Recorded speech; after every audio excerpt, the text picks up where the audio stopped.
Growing up, I didn't have many friends. So I made friends with my imagination, and me and her would play together. I took imagination everywhere with me. When I was little, I liked to dress up. I put on my pink sparkly dress and feather boa, twirl around with plastic shoes that clicked when I touched the floor, stand in doorways and pose like the world was only watching me. See, I would take imagination with me to school.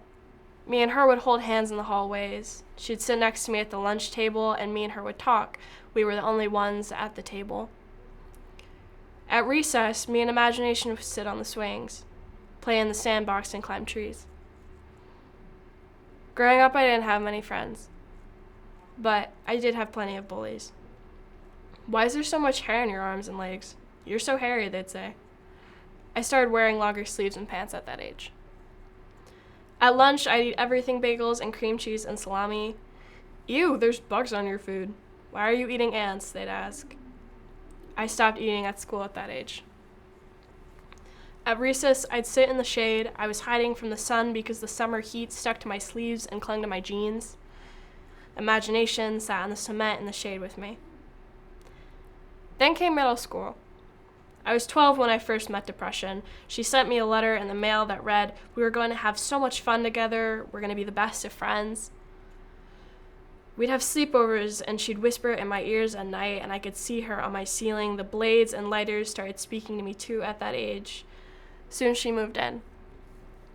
Depression introduced me to anxiety. They had together turned me into sleepless nights, belts too tight, making me gasp for air, zippers and buttons on pants and dresses that were about to break, blisters from heels too tall for me, food in the toilet that should have been in my stomach, fake smiles, clothes that showed off the wrong curves, mascara covered wet tissues on the floor, meds I forgot to take, days where I said yes but meant to say no, the words are still stuck in my throat.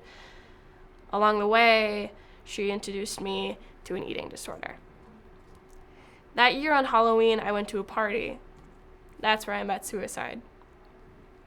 Me and her became best friends, and she sat with me on the bathroom floor while I cried. Imagination waited outside. I was 13 when I wrote my first letter to the world saying goodbye, suicide signed at the bottom of the page. From there, I met parts of my parents I had never seen before. A few therapists and psychologists too. Suicide went on spring and summer break. I didn't know who I was over the summer without her, but I met Hope, and he was sweet to me. Imagination stayed too. Then came high school. Depression and anxiety were now mental illness. My psychologist made them change their name. Them and imagination still argued over the space in my head. Mental illness made me the princess of full glasses of water in a kingdom of dirty laundry surrounded by mountains of week-old schoolwork and missing assignments.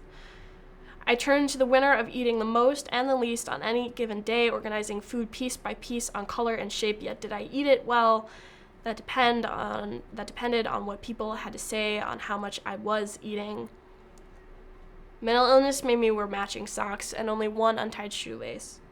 With bracelets covering my wrists instead of rubber bands, mental illness made me the stalker of my own body, so scared that she might catch me glancing. Instead, I looked away from mirrors.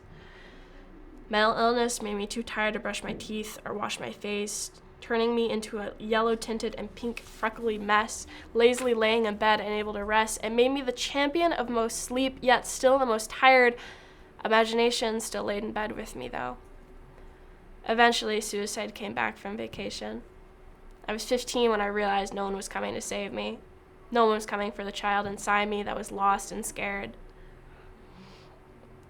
Suicide sent me to a psychiatric inpatient hospital. In a room full of other girls, we all talked about why we were there. Someone asked me, "Why are you here?" "Suicide," I said. They all looked shocked, like I had said something I shouldn't have. They all looked at each other and the room came to a hush. I laughed and asked, "What?" Nobody had anything to say. I realized later most of them were in there for little things.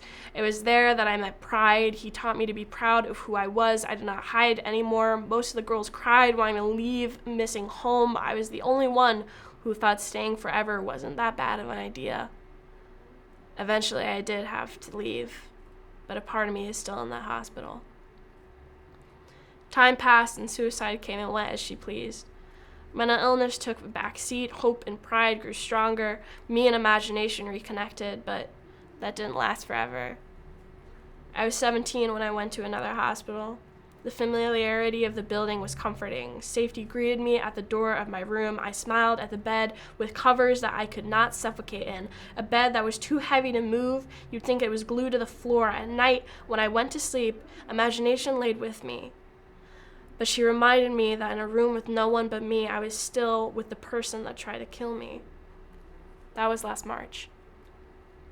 To this day, I still wrestle my depressions in the morning. To this day, I still accidentally make eye contact with anxiety while walking. To this day, eating disorder still sits at the table with me. To this day, suicide still tucks me in the bed at night, kisses my forehead. To this day, imagination still tells me it's going to be okay. I told my mom about this project. My mother said, "They might judge you." I said, "So be it." Imagination held my hand while I said it.